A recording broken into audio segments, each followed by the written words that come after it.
हर देश की एक कहानी होती है ना?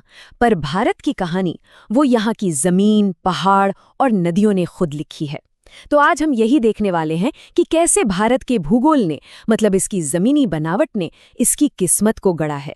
ये सिर्फ फैक्ट्स की बात नहीं होगी, बल्कि एक पूरी कहानी को जोड़ने की कोशिश होगी। तो सबसे बड़ा सवाल यही उठता है कि क्या सच में पत्थर, मिट्टी और पानी किसी देश की किस्मत लिख सकते हैं?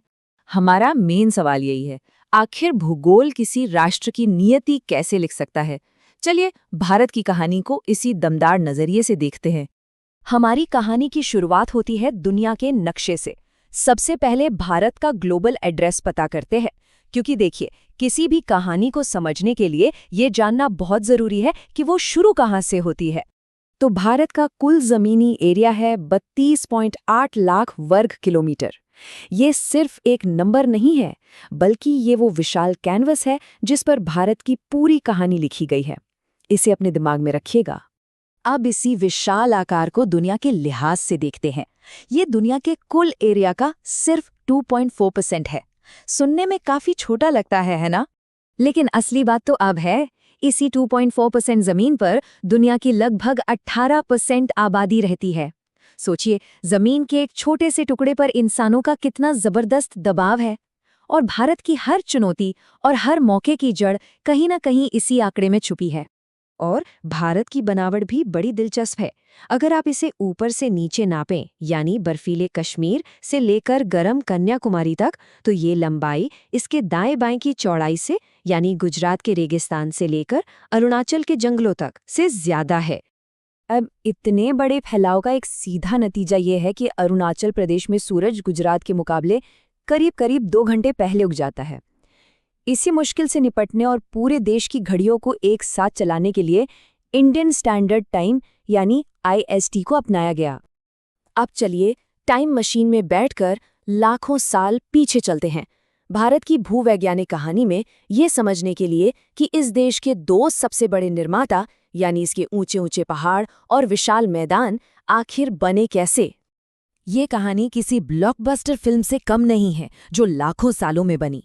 कल्पना कीजिए, एक बहुत बड़ा सुपर कॉन्टिनेंट था जिससे टूटकर भारत का जमीनी टुकड़ा उत्तर की ओर तैरने लगा, और फिर हुई इतिहास की सबसे जबरदस्त टक्कर यूरेशियन प्लेट से। इसी महाटक्कर ने दुनिया की छत यानी हिमालय को जन्म दिया। लेकिन देखिए, हिमालय सिर्फ एक पहाड़ नहीं है, बल्कि एक के पीछे एक खड़ी 3 दीवारों जैसा सिस्टम है। सबसे उत्तर में सबसे ऊंची और बर्फीली दीवार है हिमाद्री। उसके ठीक नीचे बीच में आते हैं खूबसूरत पहाड़ी इलाके, जिसे हम हिमाचल कहते हैं। और सबसे आखिर में दक्षिण की तरफ सबसे नई और कम ऊंचाई वाली शिवालिक रेंज है। हिमालय सिर्फ पहाड़ नहीं, बल्कि भारत की जीवन रेखा है, क्योंकि यहीं से निकलने वाली नदियां अपने साथ पहाड़ों की जान, मतलब उपजाऊ मिट्टी बहा कर लाती हैं। जहां हर साल बाढ़ का पानी ये नई ताजी मिट्टी बिछाता है, वो कहलाता है खादर, जो खेती के लिए सोना है। और जहां पानी नहीं पहुंच पाता, वहां की पुरानी मिट्टी को भांगर कहते हैं, जो थोड़ी कम उपजाऊ होती है। चलिए अब अपनी यात्रा को दक्षिण की ओर ले चलते हैं। अब हम जवान हिमालय की तुलना भारत के प्राचीन और स्थिर हिस्से यानी प्रायद्वीपीय पठार से करेंगे।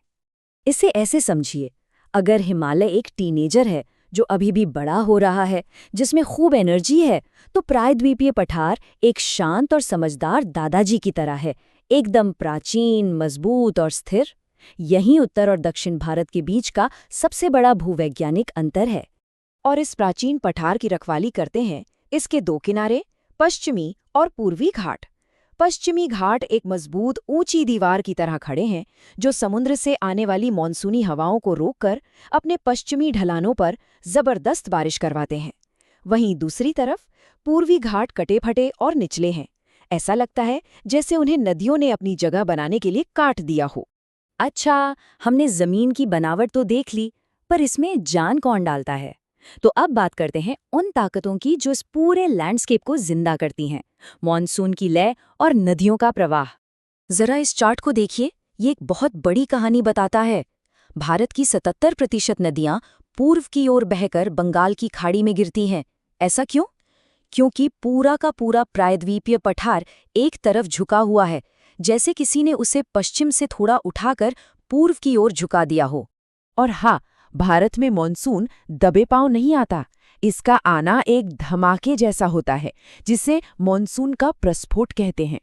नमी से लदी हवाएं अचानक गरज और बिजली के साथ टूट पड़ती हैं और देखते ही देखते पूरा नज़ारा बदल जाता है। मॉनसून के इस ग्रैंड वेलकम से ठीक पहले भारत के अलग अलग हिस्सों में उसका स्वागत करने के लिए लोकल तूफान आते हैं। उत्तर भारत में चलती है झुलसा देने वाली लू, तो बंगाल में काल बैसाखी बनकर आसमान गरजता है, और दक्षिण में आम्र वर्षा की बौछारें आमों को जल्दी पका देती हैं, मानो मॉनसून में अपना तोहफा पहले ही भेज दिया हो। तो अब तक हमने देखा कि भारत की जमीन कैसे बनी।